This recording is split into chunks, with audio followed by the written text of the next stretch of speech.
जाकर के प्रदेश के लोगों को सच्चाई बताएं कि किस ढंग से राहुल गांधी की जो यात्रा उत्तर प्रदेश में आज प्रवेश की, उस पर सवाल पूछे जा रहे थे। राहुल गांधी की यात्रा उत्तर प्रदेश में मैं कह सकता हूं कि छूते छूते निकल रही है। उत्तर प्रदेश में आने की उन्होंने उत्तर प्रदेश की जनता से दुराव होने के कारण, क्योंकि उत्तर प्रदेश को छोड़ करके वो लोकसभा के आम चुनाव में केरल चले गए थे, तो उन्होंने उत्तर प्रदेश की जनता को इस बार भी निराश किया है। वो उत्तर प्रदेश के किनारे किनारे निकल रहे हैं और वो कांग्रेस पार्टी और वो उनके नेता जो लगातार देश को तोड़ने की बात करते थे, देश को विध्वंसक शक्तियों के साथ हाथ मिलाने का काम करते थे, टुकड़े टुकड़े गैंग के साथ खड़े होने की बात करते थे, वो लोग भारत जोड़ो यात्रा का छद्म नाम देकर के लोगों को गुमराह करने का प्रयास कर रहे हैं। उत्तर प्रदेश के आम जनता उन्होंने बुरी तरह नकार दिया है, इसलिए उन्होंने हिम्मत ही नहीं की उत्तर प्रदेश से निकलने की, इसलिए वो केवल टच करते हुए दूसरे राज्यों में जा रहे हैं। मैं उत्तर प्रदेश की आम जनता को बहुत बहुत अभिनंदन करता हूं, आभार प्रकट करता हूं कि उनकी सच्चाई को जिस ढंग से उत्तर प्रदेश की जनता ने समझा है, परखा है, कांग्रेस को पूरी तरह से समाप्त कर दिया है, तो इसलिए मैं उत्तर प्रदेश की जनता का आभार प्रकट करता हूं। इतिहास कांग्रेस पार्टी का रहा है कि उन्होंने हमेशा भारत को खंडित करने वालों का साथ देने का काम किया है। आप सोचिए, जब जम्मू कश्मीर को विलय को लेकर के चर्चा चली थी, हमारे अग्रज सरदार वल्लभ भाई पटेल ने जो उस समय सोच दिखाई थी, छोटी छोटी रियासतों को शामिल करके भारत माता का एक विशाल स्वरूप, विराट स्वरूप दुनिया के सामने रखा था। पंडित श्यामा प्रसाद मुखर्जी जी ने जो तय किया था कि इस देश के अंदर दो विधान दो निशान नहीं चलेंगे, उस परिकल्पना को मजबूत करने का काम भारतीय जनता पार्टी ने आदरणीय प्रधानमंत्री नरेंद्र मोदी जी के नेतृत्व में और आदरणीय गृह मंत्री अमित शाह जी के नेतृत्व में पूरा किया है। और कांग्रेस पार्टी ने हमेशा अलगाववादी तत्वों के साथ खड़े होकर के काम किया है और भारत को विखंडनकारी शक्तियों को समर्थन देने का काम किया है। अभी जब आप देख रहे थे जेएनयू में जिस प्रकार की घटनाएं हुई, कांग्रेस पार्टी लगातार ऐसे तत्वों को समर्थन देती रही है और हमेशा इन लोगों ने लोकतंत्र को कमजोर किया है। जिस लोकतंत्र की बात करते हैं, कोई भूला नहीं है 26 जून 1975 को जब इस देश के अंदर इमरजेंसी लागू की गई थी। वो काला दिन भारतीय इतिहास में दर्ज रहेगा। संविधान की धज्जियां उड़ाई गई थी, लोगों के नागरिक अधिकार समाप्त हो गए थे। आज वो लोग छद्म नाम लेकर के, आप लोग अच्छी तरह जानते हैं, गांधी मतलब था महात्मा गांधी, मतलब बापू, जिन्होंने दुनिया को मानवता का संदेश दिया, जिन्होंने अहिंसा का पाठ पूरी दुनिया को पढ़ाया, उनके छद्म नाम को लेकर के गुमराह करने का लगातार प्रयास करते हैं। मैं आप लोगों से लगातार इस सवाल को उठाता रहा हूं और आज स्पष्ट है कि उत्तर प्रदेश की आम जनता ने इन्हें बुरी तरह नकार दिया है। आप सब जानते हैं कि उत्तर प्रदेश राज्य में आने की उनकी हिम्मत नहीं पड़ी और इस यात्रा ने उत्तर प्रदेश में घुसते ही घुटने टेकने का काम किया। उत्तर प्रदेश राज्य की सीमा से निकल करके वो बाहर जा रहे हैं। केवल सांकेतिक यात्रा है ये, बाकी जगह यात्रा इन्होंने निकाली, केरल में गए, लेकिन उत्तर प्रदेश में केवल सांकेतिक यात्रा निकाल रहे हैं। इस यात्रा का कोई मतलब नहीं, कोई मकसद नहीं और कोई उद्देश्य नहीं है। आप जानते हैं कि जिस उत्तर प्रदेश राज्य को छोड़ करके गए थे, अमेठी के लोग आज भी दुखी हैं। वो जानते हैं कि अमेठी के लोगों ने कई बार इन्हें संसद भेजा। अगर अमेठी के लोग इनके नाम के आगे मोहर नहीं लगाते तो देश की बड़ी पंचायत संसद में पहुंच नहीं सकते थे। उनको ठुकरा करके गए हैं और लोकतंत्र में जिसने जनता को ठोकर मारी है, जनता उसे कभी माफ नहीं करेगी, यह हमारा इतिहास कहता है। आप जानते हैं कि भारत जोड़ो की बात करते हैं, अपने गठबंधन को, अपने सहयोगी दलों को भी इकट्ठा करने रखने का काम कांग्रेस पार्टी नहीं कर पाई। कांग्रेस पार्टी ने हमेशा देश की जनता का शोषण किया है और बढ़ाने के नाम पर सिर्फ परिवार को बढ़ाने का काम किया है। क्या दूसरा कोई नेता ने आज में फुटेज देख रहा था? भाई बहन दोनों हाथ उठाकर खड़े थे। देश की जनता, उत्तर प्रदेश की जनता अच्छी तरह जानती है। क्या उत्तर प्रदेश में नेताओं की कमी है? हमारे पास एक बड़ी फौज है जो उत्तर प्रदेश की जनता के लिए काम करती है। रात दिन लगातार जनता देखती रहती है, लेकिन कांग्रेस पार्टी के पास नेतृत्व के इतना अभाव है, केवल एक परिवार हाथ उठा करके खड़ा हुआ है। जिस ढंग से मैं कह सकता हूं कि भारत जोड़ो यात्रा नहीं है, यह परिवार जोड़ो यात्रा है। परिवार को मजबूत करने के लिए, परिवार को स्टेब्लिश करने के लिए। वो अपने आप को बेरोजगार महसूस करते हैं। उन्होंने माना था कि वो बड़े घर में, राज परिवार में पैदा हुए हैं तो राजपाट चलता रहेगा, लेकिन लोकतंत्र में बाबा साहब भीमराव अंबेडकर ने जिस दिन संविधान लिख दिया था, उस दिन तय हो गया था कि राजा अब रानी के पेट से पैदा नहीं होगा, वो बैलेट मशीन से पैदा होगा और आम जनता 25 करोड़ लोग उत्तर प्रदेश की जिसे चाहेंगे वो उत्तर प्रदेश का नेतृत्व करेगा, वही उनका काम करने का काम करेगा। हम सब जानते हैं कि कांग्रेस पार्टी ने जिस ढंग से आपातकाल लगाया था, आज तक राहुल गांधी और उनकी टीम के लोग आपातकाल की भर्त्सना नहीं कर पाए हैं। उनकी हिम्मत नहीं है। वो जब जब उनके हाथ में सत्ता रहेगी, देश के नागरिक अधिकार और प्रदेश के नागरिक अधिकार हमेशा तोड़े जाएंगे। क्या वो माफी मांगना चाहेंगे? वो बताएं अपने भारत जोड़ो यात्रा के दौरान कि हमारे पूर्वजों ने, हमारे नीति नियंताओं ने, कांग्रेस पार्टी के जो नीति नियंता थे, जो सरकार चलाते थे, उन्होंने इमरजेंसी लगा करके गलती की थी। हम सब जानते हैं आदरणीय प्रधानमंत्री नरेंद्र मोदी जी के नेतृत्व में जो गरीब कल्याण योजनाएं हैं, जो लोक कल्याण योजनाएं जन जन तक पहुंची हैं और लोगों का भरोसा भारतीय जनता पार्टी पर बढ़ा है। जितने भी 14 के बाद चुनाव हुए, हमारा वोट प्रतिशत बढ़ा है। दिन प्रतिदिन हमारे साथ लोगों का जुड़ाव बढ़ा है। आज मैं कह सकता हूं कि लोगों को पक्का मकान, निःशुल्क पेयजल, जल जीवन, कोई सोच सकता था कि गरीब आदमी के घर में भी नल से जल आएगा, टोटी से जल आएगा? हम लोग जब गांव में रहते थे तो बुआ के यहाँ जब जाते थे तो नल से, टोटी से जल आता था तो मुझे लगता कि अचंभा है, खूब नहा ले, खूब पानी पी ले। आज ये गांव गरीब गुरबा जो आदमी सोचता नहीं था, इसी बुंदेलखंड में अपनी आंखों से देखा है। समाजवादी पार्टी के शासनकाल में ट्रेन से पानी आया था, आप लोग भूले नहीं होंगे। लेकिन मैं बधाई देना चाहता हूं अपने नेता आदरणीय प्रधानमंत्री नरेंद्र मोदी जी को, जिन्होंने जल जीवन मिशन ला करके शुद्ध पेयजल एक एक नागरिक को देने का काम किया, एक एक नागरिक को पक्का मकान देने का काम किया। और महात्मा गांधी जी की सोच को आगे बढ़ाते हुए स्वच्छता मिशन को आगे बढ़े। कौन सोच सकता था कि गरीब आदमी को शौचालय मिलेगा? अगर आप सोचो, हम सब हैं, दोपहर में अगर पेट खराब हो जाए माता बहन बहू बेटी बच्चे का, तो लोग शाम का इंतजार करते थे। और शाम को जब गाड़ी के हेडलाइट सड़क के किनारे हमारी बहू बेटी पर पड़ती थी, किस मुसीबत में वो खड़ी होती थी, इस पीड़ा को या गरीब आदमी समझ सकता है या आप लोग समझ सकते हो? राहुल गांधी और कांग्रेस पार्टी के लोग बिल्कुल नहीं समझ सकते। इनके मुंह में तो चांदी का चम्मच है जब पैदा हुए। आप सब जानते हैं, इनके जो पूर्वज हैं उनके बारे में कहा जाता है, लंदन पढ़ने गए थे तो उस विद्यालय के चारों गेट पर गाड़ी खड़ी रहती थी और कहा जाता था कि वो पैदा हुए तो मुंह में चांदी का चम्मच था। आप लोग जानते हो, या आप लोगों ने पढ़ा है स्कूल इंटर की किताबों में। ये वही लोग हैं जिन लोगों ने आजादी के पहले और आजादी के बाद लगातार हिंदुस्तान और उत्तर प्रदेश की जनता का खून चूसने का काम किया है। आज केवल गुमराह करके लोगों को जोड़ने का काम करने का प्रयास कर रहे हैं। बिल्कुल उत्तर प्रदेश जनता इन्हें नकार चुकी है, केवल औपचारिक यात्रा रह गई है। हम सब जानते हैं, अभी कांग्रेस पार्टी के नेता राहुल गांधी ने कमला हसन जी को एक इंटरव्यू दिया। आप लोगों ने देखा है? देखा है? उस इंटरव्यू की मैं कड़ी भर्त्सना करता हूं, निंदा करता हूं। वो चाहते हैं चाइना का आगे सरेंडर कर दिया जाए। उनके शासन, कांग्रेस पार्टी के शासनकाल में जिस ढंग से चाइना का आगे सरेंडर करके भारत की भूभाग को देने का काम किया गया, अब भारतीय जनता पार्टी की सरकार में, आदरणीय प्रधानमंत्री नरेंद्र मोदी जी की सरकार में हम आंख में आंख डाल करके बात करेंगे। जो हमारी विरोधी ताकतें हैं, जो हमारे दुश्मन तत्व हैं, उनसे भारत की सेना पूरी ताकत के साथ लड़ रही है। राहुल गांधी का बयान पूरी तरह से सेना के मनोबल को गिराने वाला है। यह कांग्रेस पार्टी अपनी मंशा साफ कर रही है कि हर स्थिति में हम भारत को कमजोर करने का काम करेंगे, भारत की सेना का मनोबल गिराने का काम करेंगे। और उन्होंने यह भी कहा कि नारा दिया गया था 62 में, हिंदी चीनी भाई भाई। किस भाई की बात करते हैं? जो हमारे सैनिकों की तरफ, भारत की सीमा की तरफ तिरछी नजर डालेगा, भारत की सेना उसका मुंहतोड़ जवाब देगी। ये भाई भाई कह करके केवल हिंदुस्तानी सेना का और हिंदुस्तान के लोगों का मनोबल गिराने का काम राहुल गांधी और उनके नेता कर रहे हैं। बहुत ही दुखद है, इसकी हम भर्त्सना कर रहे हैं। ये भारत के लोगों का मनोबल गिराने की घटना है। आप सब जानते हैं कि कांग्रेस पार्टी को हजारों करोड़ रुपए विदेशी चंदा मिलता है। मुझे पूरा शक है कि चाइना की कंपनियों ने जरूर इन्हें चंदा दिया होगा, इसीलिए ये चाइना की तरफदारी करके भारतीय सेना का मनोबल गिराने का काम कर रहे हैं।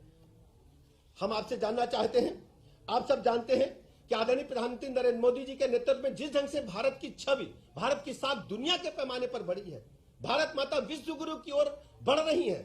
G20 जैसे सम्मेलन भारत में सपना होते थे, आज उत्तर प्रदेश में तीन बड़े बड़े कार्यक्रम G20 के उत्तर प्रदेश में होने जा रहे हैं। मैं आभार प्रकट करता हूं अपने नेता आदरणीय प्रधानमंत्री नरेंद्र मोदी जी का, जिनकी वजह से दुनिया के पैमाने पर भारत की साख बढ़ी है। और साख बढ़ी ही नहीं है, हर स्थिति में आप देख रहे हैं कि भारत वो भारत नहीं रहा है जो कांग्रेस पार्टी ने शोषण करके कंगाल बना के छोड़ दिया था। भ्रष्टाचारी एक देश की छवि बनकर के रह गई थी। लगातार घोटाले पर घोटाले हो जा रहे थे। आज हमको लगभग केंद्र की सरकार को लगभग 8 वर्ष से अधिक हो गया है और उत्तर प्रदेश सरकार को हमें लगभग 5 वर्ष 7 महीना होने जा रहा है। एक भी हमारी सरकार पर भ्रष्टाचार का दाग नहीं है। शुचिता के साथ आम जनता को साथ लेकर के, कार्यकर्ताओं को शुचिता का पाठ पढ़ा करके, बूथ बूथ के कार्यकर्ताओं को साथ लेकर के उत्तर प्रदेश और हिंदुस्तान की जनता के साथ खड़े हैं। आज लोगों को पक्का मकान याद है, आज लोगों को पेयजल याद है, आज लोगों को 5 लाख तक का निःशुल्क इलाज याद है, आज लोगों को कोरोना काल याद है। आज चाइना में क्या हो रहा है, कोरोना के कारण हाहाकार मचा हुआ है, लेकिन हिंदुस्तान के लोग, उत्तर प्रदेश के लोग, हम लोग बगैर मास्क के बैठे हुए हैं। ये देन है तो आदरणीय प्रधानमंत्री नरेंद्र मोदी जी के देन है। चाइना का जो हाहाकार है, आज हम सब वैक्सीन लगा चुके हैं और ट्रिपल डोज ले चुके हैं, कहीं कोई दिक्कत नहीं है। और सबसे बड़ी बात थी कि जब जब दुनिया में महामारी आई है, लोग महामारी से कम मरे, भूखमरी से मरे। आदरणीय प्रधानमंत्री नरेंद्र मोदी जी ने देश भर के लोगों को निःशुल्क अनाज देने का काम किया और थोड़े बहुत लोगों को, 80 करोड़ से अधिक लोगों को, और फिर उसको योजना को आगे बढ़ाने का काम किया। जैसे ही प्रधानमंत्री जी को महसूस हुआ दुनिया के दूसरे देशों में कोरोना का लहर आ रहा है, उन्होंने 1 वर्ष के लिए योजना को बढ़ा दिया। यह महसूस होता कि आम आदमी, गरीब आदमी, उसकी अपनी सरकार है, उसके जीवन स्तर में बदलाव लाने का काम आदरणीय प्रधानमंत्री नरेंद्र मोदी जी ने किया है।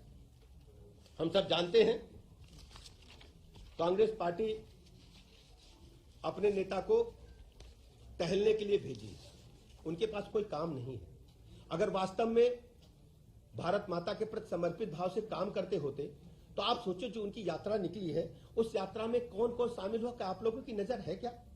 मैं देख रहा था फुटेज, अफजल गुरु की फांसी का विरोध किसने किया था आप जानते हैं? एएस दौलत रा के पूर्व अधिकारी हैं। उन्होंने अफजल गुरु की फांसी का विरोध किया था कि नहीं किया था? दिनेश जी आप बताइए। आप पत्रकार मित्रों से पूछना, आपको सवाल पूछना चाहिए कि वो लोग जो हिंदुस्तान की एकता और अखंडता को, हिंदुस्तान को विखंडित करने के लिए और जो अटैक करते हैं भारत माता पर, उनके समर्थन में जो लोग हैं, उनको यात्रा में आप साथ रखोगे? हिंदुस्तान की जनता आपसे पूछना चाहती है। और यह भी मैं बताना चाहता हूं, जिन लोगों ने हमारे डैम का विरोध किया, नर्मदा डैम का विरोध किया, वो आपकी यात्रा में शामिल हो रहे हैं। विकास को रोकने का आप काम कर रहे हो, डेवलपमेंट को रोकने का काम कर रहे हो। आज नर्मदा डैम बनने के बाद बड़ी संख्या में हजारों एकड़ लैंड सिंचित हुई है, लोगों को पीने का पानी मिल रहा है। आप दिखाना क्या चाहते हैं देश की जनता को, प्रदेश की जनता को जवाब क्या देना चाहते हैं? मैं कह सकता हूं दावे के साथ, कांग्रेस पार्टी बुरी तरह से फेल साबित हो चुकी है, फ्लॉप तो साबित है। ये जो भारत जोड़ो यात्रा है, राहुल गांधी और उनकी टीम पूरी तरह से फ्रस्ट्रेशन में है और वामपंथी पूरी दुनिया से खत्म होने जा रहे हैं, लेकिन अभी भी इनके दिमाग में घुसा हुआ है वामपंथ। मैं कह सकता हूं जिस ढंग से उनका पहनावा है, जो जिस ढंग से वो चाल चलन है, मैं कह सकता हूं कि वो भारत माता के प्रति कभी भी सौहार्द की भावना नहीं रख सकते। हम इन्हीं लफ्जों के साथ आप सबका आभार प्रकट करते हैं और आप सबके माध्यम से उत्तर प्रदेश की जनता से अपील करते हैं और उनका आभार भी प्रकट करते हैं कि आप सब आदरणीय प्रधानमंत्री नरेंद्र मोदी जी के नेतृत्व में और उत्तर प्रदेश में आदरणीय मुख्यमंत्री योगी आदित्यनाथ जी के लॉ एंड ऑर्डर, इसी प्रदेश में बहु बेटी की इज्जत आबरू खतरे में रहती थी, गुंडे, माफिया, बदमाश, लुच्चे, इसी लखनऊ में जब असेंबली चलती थी मेरे पत्रकार मित्रों, एक एक गाड़ी में 10-10 बंदूकें भर करके माफिया डॉन असेंबली में आते थे। आज वही माफिया डॉन तख्ती लटकाए घूम रहे के सब्जी बेच लेंगे, लेकिन गुंडई और अराजकता नहीं करेंगे। पत्रकार मित्रों, आपको सवाल पूछना चाहिए विपक्षी दलों से कि उत्तर प्रदेश के लॉ एंड ऑर्डर को छिन्न भिन्न करने वाले लोग आज कहां हैं? या तो जेल में या प्रदेश छोड़ करके चले गए हैं। मैं जनता का, प्रदेश की आम जनता का आभार प्रकट करता हूं और आप सबका भी आभार प्रकट करता हूं कि आपने मेरी बातों को प्रदेश तक और देश तक पहुंचाने का काम किया। बहुत बहुत धन्यवाद।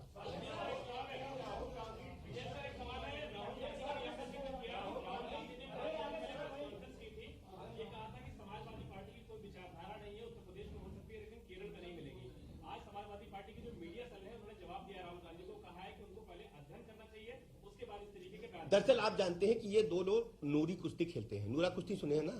ये मिला कुश्ती होती है। इस तरीके की कुश्ती खेल करके जनता को गुमराह करते। जनता अच्छी तरह जानती है कि जितने भी ये विपक्षी दल हैं बुरी तरह चुके हुए हैं।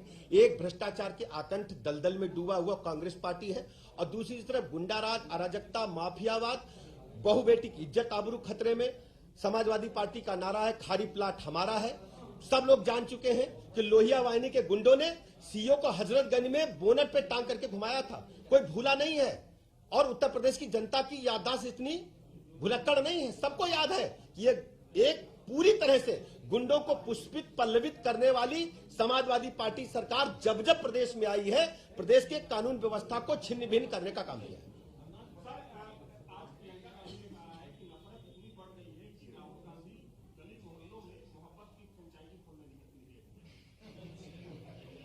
देखो ये भाई बहन क्या कहते हैं, खुद ही डिरेल्ड हो चुके हैं। आप जानते हैं कि मोहब्बत की बात अगर करेंगे, आदरणीय प्रधानमंत्री नरेंद्र मोदी जी ने सबका साथ, सबका विकास, सबका विश्वास के भावना के तहत काम किया है।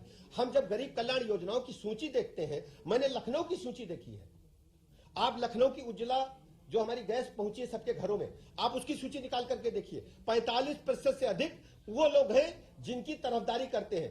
हमारे साथ वो लोग हैं जो वास्तव में भारत माता के प्रति सच्चाई के साथ रह रहे हैं, और उनके साथ विलगाववादी ताकते हैं, अलगाववादी ताकते हैं, अफजल गुरु के समर्थक लोग हैं कांग्रेस पार्टी के साथ। ये लिखा पढ़ी में वीडियो आप निकाल के देख लीजिए। एक सवाल है कि बीजेपी मिशन 80 के लक्ष्य को कैसे पूरा करेगी, विपक्ष लगातार घेराबंदी कर रहा है। देखिए, लोकतंत्र में ये चुनाव एक महापर्व की तरह आते हैं, और हम आदरणीय प्रधानमंत्री नरेंद्र मोदी जी की गरीब कल्याण योजनाओं को लेकर और उत्तर प्रदेश के लॉ एंड ऑर्डर को लेकर के जन जन तक में हम घर घर पैठ बना चुके हैं। हमारी सदस्य संख्या देश में सबसे बड़ी है, उत्तर प्रदेश में सभी विपक्षी दलों से सबसे बड़ी है। हमारे पास अपने कार्यकर्ताओं की एक बड़ी टीम है और शुचिता के साथ काम करने वाली कार्यकर्ताओं की टीम है।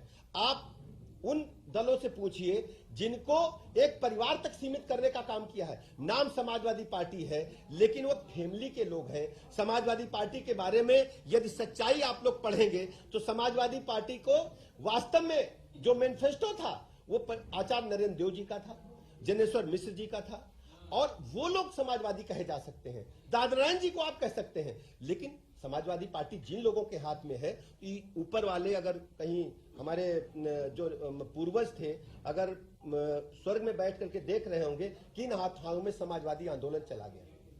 हमारे गांव में कहावत कही जाती है, आप लोगों की कही जाती होगी, एक बारात गई, बार बार पूछते थे बारात गई कुल कितने आदमी थे, कहने लगे कि बाप पूत सारे बानो, मामा भरे और न कोई। कितने आदमी थे बताओ? बाप पूत सारे बानोई, मामा भने और न कोई। कितने आदमी थे? कुल 3 आदमी थे। तो इस प्रकार के राजनीतिक दल को बनाकर समाजवादी पार्टी का जामा पहनाना पूरी तरह से जनता उब चुकी है इन लोगों से, और आने वाले समय में इसका जवाब लगातार दे रही। 14 से हर चुनाव हारे हैं, और अब की बार हम 24 में 80 की 80 सीटें जीतेंगे, इसमें कोई शक नहीं है। उत्तर प्रदेश की जनता का आशीर्वाद भारतीय जनता पार्टी के साथ है, आदरणीय मोदी जी के साथ।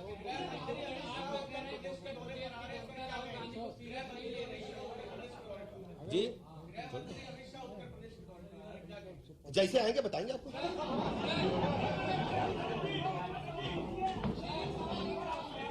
राहुल गांधी की टी शर्ट को लेकर बहुत बात हो रही है। राहुल गांधी को ठंड नहीं लगती क्योंकि वो 27 करोड़ के सकते हैं। राहुल गांधी की टी शर्ट है। आप सुनो, कुछ कल के लिए रखेंगे, बढ़िया बताएं। राहुल गांधी की टी शर्ट